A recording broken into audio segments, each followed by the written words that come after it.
Bohr model है वो एकदम इंपॉर्टेंट है। तो बोर मॉडल के लिए मैं एक यहाँ पे आपके सामने क्वेश्चन लिख रहा हूँ कि बोर मॉडल की आपने कुछ कमियां पढ़ी थी, बोर मॉडल के अंदर कुछ कमियां थी, उन कमियों के लिए यहाँ पे आपके सामने एक क्वेश्चन है कि बोर मॉडल के लिए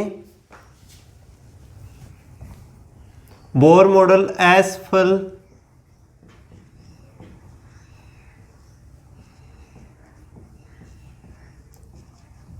रहा क्योंकि,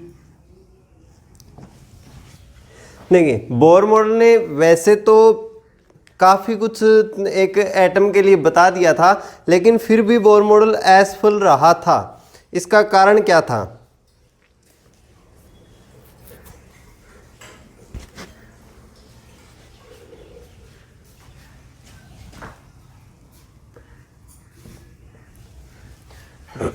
मैं इसमें कुछ लिख रहा हूँ, ऑप्शन आपके सामने 4 ऑप्शन यहाँ पे लिख रहा हूँ। तो पहला ऑप्शन देखिए इसमें क्या है,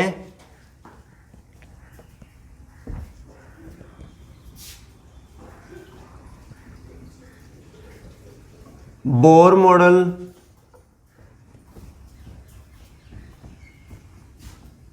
रदरफोर्ड के नाभिक सिद्धांत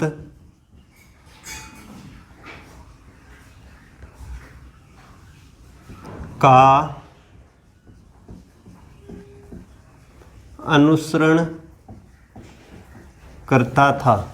पहली कमी है, पहला कारण है कि बोर मॉडल रदरफोर्ड के नाभिक सिद्धांत का अनुसरण करता था। इस कारण से क्या वो फेल हो गया था? यह डी ब्रोगली के द्रव्य तरंग सिद्धांत पर आधारित था। क्या ये उसका कारण था जिसके कारण वो फेल हो गया था? तीसरा ऑप्शन मैं आपके सामने यहां पे लिख देता हूं,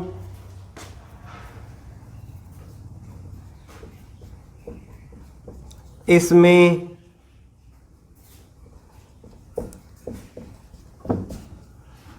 वृत्ताकार कक्षक के इलेक्ट्रॉनों की क्वांटम ऊर्जाओं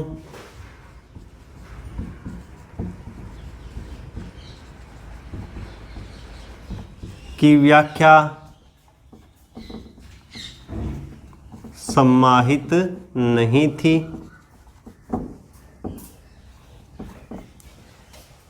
तीन कारण। चौथा कारण इसके अंदर देखिए,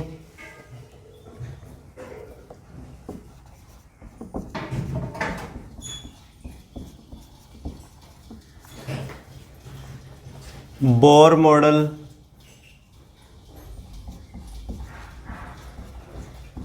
मैक्सवेल के सिद्धांत की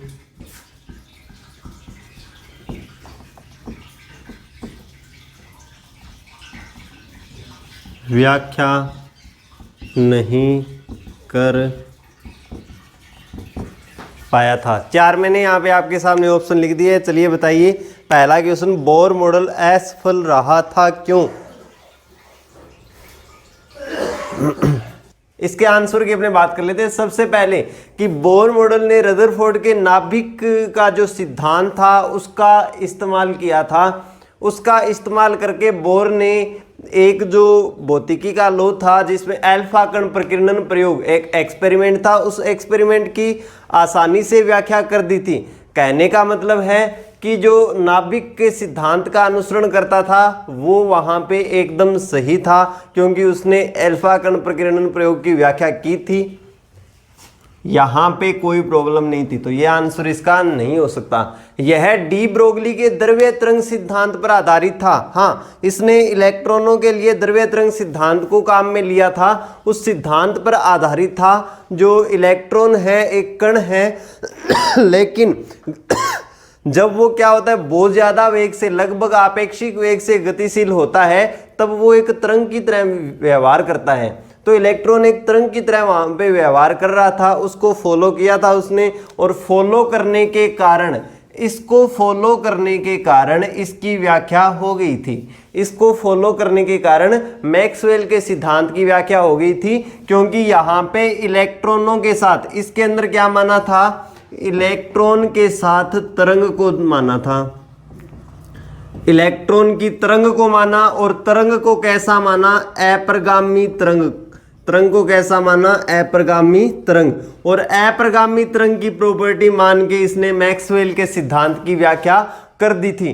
तो इसमें भी कोई दिक्कत नहीं थी। अब बात रही इसकी कि सी ऑप्शन जो मैंने यहाँ पे लिखा, इसका क्या कारण है कि इसमें वृत्ताकार कक्षा के इलेक्ट्रॉन की, वृत्ताकार कक्षा में जो गति कर रहा है इलेक्ट्रॉन, उसकी जो क्वांटम ऊर्जा है या ऊर्जा स्तर की अपने बात करें, अलग अलग ऊर्जा स्तर, क्योंकि हमने यहाँ पे बोर मॉडल की कमियों में लिखा है स्पेक्ट्रमी रेखाओं के विपाटन को ये नहीं समझा पाया था। बोर मॉडल जो था वो स्पेक्ट्रमी रेखाओं के विपाटन को नहीं समझा पाया था। और एक स्पेक्ट्रम की बात करें तो एक आवर्ती का क्रम होता है, या फिर अपने बात करें तो एक ऊर्जा का ही क्या होता है, क्रम होता है। वहां पे ऊर्जा स्तरों की व्याख्या वहां पे नहीं हो पाई थी बोर मॉडल की सहायता से, जिसे अपने बोले जीमान प्रभाव या स्टार्क प्रभाव की व्याख्या नहीं हो पाई थी। दो इफेक्ट है, पहला इफेक्ट है जीमान इफेक्ट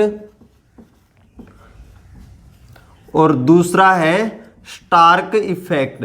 जीमान प्रभाव और स्टार्क प्रभाव दोनों के दोनों क्वांटम के थ्रू आते हैं और क्वांटम सिद्धांत के अंदर आते हैं। इन दोनों की व्याख्या यहाँ पे नहीं कर पाया था। एक नया नाम, एक नई चीज से आपको यहाँ पे मैंने एक्सप्लेन कर दिया है कि हो सकता है ये नाम देखने को ना मिले, क्वांटम ऊर्जा स्तर वहां पे देखने को मिल जाए। ओके, कोई डाउट है इस क्वेश्चन में तो पूछ लीजिए। इसका आंसर एकदम एग्जैक्ट आंसर हो जाएगा ऑप्शन नंबर सी, कि सी के अंदर जो है क्वांटम ऊर्जाओं की व्याख्या वहां पे बोर मॉडल नहीं कर पाया था। चलिए, आपने जो सेकंड क्वेश्चन में बात करता हूं, तरंग संख्या की अपने बात करते हैं। तो तरंग संख्या के लिए क्वेश्चन है कि तरंग संख्या की विमा,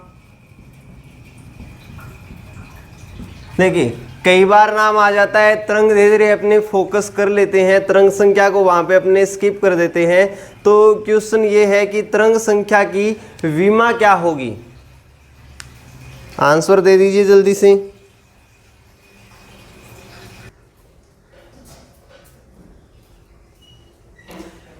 चलिए, तरंग संख्या की अपने बात कर लेते हैं। तरंग संख्या होती क्या है, तो तरंग संख्या होती है 1 में लैम्डा। 1 लैम्डा जो है इसको अपने लिखते हैं तरंग संख्या से। तरंग दैर्ध्य का जो व्युत्क्रम होता है वो होती है तरंग संख्या, और तरंग दैर्ध्य का मात्रक होता है मीटर।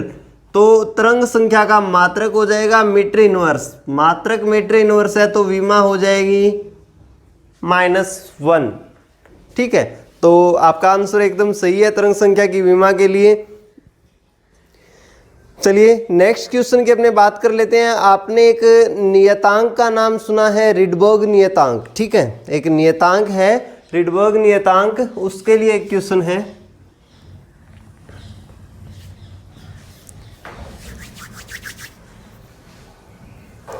रिडबर्ग नियतांक को अपने प्रदर्शित करते हैं R से। रिडबर्ग नियतांक को अपने प्रदर्शित करते हैं, अच्छा तरंग संख्या को वेव लाइन नहीं वेव नंबर से अपने लिखते हैं।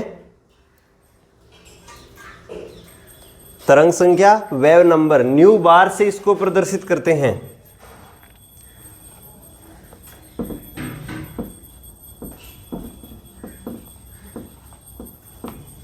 ठीक है, वेव नंबर न्यू बार से अपने प्रदर्शित करते हैं। रिडबर्ग नियतांक जिसको अपने प्रदर्शित करते हैं R से। R के लिए आपके सामने एक क्वेश्चन है।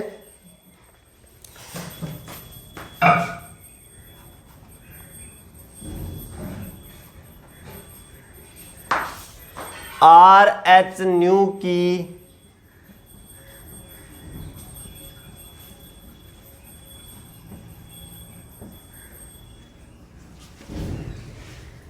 क्या होगी? चलिए देख लीजिए। आर रिडबर्ग नियतांक है जिसका मात्रक होता है मीटर इनवर्स, ठीक है। और H new E is equal to H new एक प्रकार से ऊर्जा है, चाहे वो फोटोन की हो या किसी भी चीज की हो, यानी ऊर्जा है। तो ऊर्जा की विमा क्या होती है? मात्रक की बात करें जूल होता है ऊर्जा का मात्रक, या फिर विमा की अपने बात करें तो विमा हो जाएगी इसकी, या मैं एक बार मात्रक लिख देता हूं जूल। ऊर्जा की विमा की अपने बात करते हैं तो हो जाती है m1L2T-2 multiply with L-1। Solve करोगे तो आपके पास आंसर आएगा m1L1T-2, एक प्रकार से बल की विमा। क्वेश्चन आपके सामने ऐसे आ सकता है, आर एच न्यू जो है उसकी विमा निम्न में से किसके समान है? आर एच न्यू है, उसकी विमा निम्न में से किसके समान है? तब आपको कई ऑप्शंस वहां पे देखने को मिलेंगे, उनमें से आपको देखना है। वहां पे हो सकता है कि आपको बल दिया गया हो सकता है आपको तनाव दिया गया हो, कुछ ऐसा मान जिसका जो मात्रक होता है वो न्यूटन होना चाहिए, उसकी विमा के समान होती है। चलिए नेक्स्ट क्वेश्चन की बात करते हैं। फोर्थ क्वेश्चन, एक नाम है सूक्ष्म संचरण नियतांक, जिसे लिखते हैं अपने अल्फा से। अल्फा की बात करें तो अल्फा की विमा क्या होगी? सबसे पहला क्वेश्चन है सूक्ष्म संरचना नियतांक, फाइन स्ट्रक्चर कांस्टेंट, इसकी विमा क्या होगी? अल्फा की विमा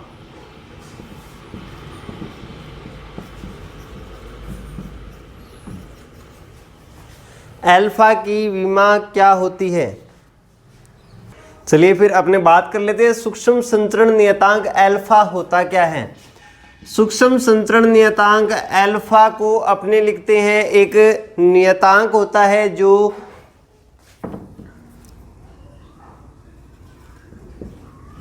बोर कक्षा में इलेक्ट्रॉन का वेग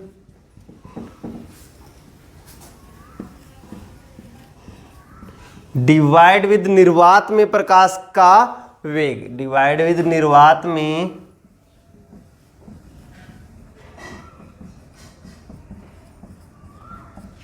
ठीक है, वेग से ज्यादा बेटर रहेगा मैं यहां पे चाल वर्ड यूज करूं, एक सदिश ना यूज करके। तो अल्फा होता है बोर कक्षा में इलेक्ट्रॉन की चाल डिवाइड विद निर्वात में प्रकाश की चाल। मात्रक इसकी विमा बता दीजिए जल्दी से।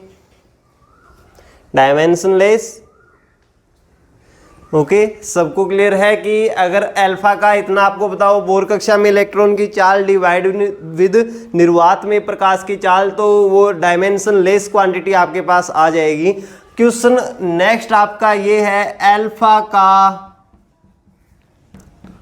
मान ज्ञात कीजिए। क्वेश्चन नेक्स्ट आपका ये है, अल्फा का मान ज्ञात कीजिए, क्योंकि आपको बोर कक्षा में इलेक्ट्रॉन का वेग पता है, निर्वात में प्रकाश की चाल पता है, दोनों चीजें आपको पता है। जल्दी से इसका मान बता दीजिए। चलिए टाइम नहीं है इतना, अपने बात कर लेते हैं इसकी। बोर कक्षा में इलेक्ट्रॉन की चाल की अपने बात कर लेते हैं, कितनी होती है? 2.189 गुणा में 10 की पावर 6 डिवाइड विद निर्वात में प्रकाश की चाल होती है 3 गुणा में 10 की पावर 8। सॉल्व करोगे 21.89 मल्टीप्लाई विद 10 की पावर -3 डिवाइड विद 7.26 गुणा में 10 की पावर -3। आंसर मैच कर लीजिए। अच्छा, 10 की पावर -4 साथ में है, ओके।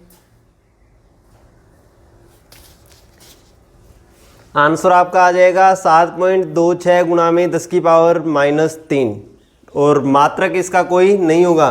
तो इस प्रकार से देखिए, मैंने आज मोस्टली आपसे क्वेश्चन पूछे हैं जो विमा से रिलेटेड थे। इसका पूछने का कारण यही है कि आपको विमा के बारे में पता होना चाहिए, किस प्रकार से आप किसी भी क्वांटिटी, कोई भी आपको दे दिया जाए एक फॉर्मूले में से किसी भी प्रकार की डिजिट को निकाल के दे दिया जाए तो उसकी डायमेंशन क्या होगी, एक कॉम्बिनेशन की डायमेंशन आपको निकालनी वहाँ पर आनी चाहिए, क्योंकि जब क्वेश्चंस आएंगे ऑप्शनल तो उसके अंदर आपको मोस्टली क्वेश्चन विमा और मात्रक से रिलेटेड मिल जाते हैं देखने को, और कंपैरिजन के रिलेटेड वहाँ पे आपको क्वेश्चन देखने को मिल जाते हैं। तो उस टाइप के क्वेश्चन आपके सारे के सारे क्लियर होना चाहिए।